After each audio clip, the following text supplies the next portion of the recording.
สวัสดีทุกคนวันนี้สิพาทุกคนมาต้มไก่กินแรงพี่น้องซื้อไก่มา2ตัว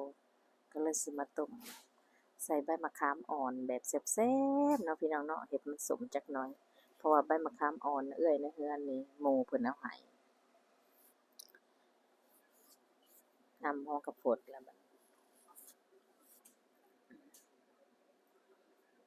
ฟดแล้วบัดนี้พี่น้องไก่ก็มีแต่ตอนใหญ่ๆมันกินง่ายเด้ตอนใหญ่ทุกคนบัดนี้เฮาก็ซีมเบิ่งเด้อทุกคนบัดนี้เฮาต้มไปโดนเติบแล้ว เฮาเลยเฮาซีมเบิ่งมันพอดีแล้วเราก็เอาใบมะขามอ่อนเฮาลงไปเลยบัดนี้อันเด้พี่น้องอยู่บ้านเฮาส่วนหลายก็มีแต่ต้มใส่ใบมะขามอ่อนนี่แหละแต่ว่าอยู่นี่มันบ่มีมันหายากพี่น้องอันนี้ก็เพิ่นได้มาจากต่างรัฐนี่เฮามาจัดเสิร์ฟได้เลยบัดนี้แล้วทุกคนมาเด้อทุกคนบัดนี้มากินข้าวแลงนำกันเด้อบัดนี้สิได้ปิดคลิปเพียงเท่านี้เนาะพี่น้องเนาะ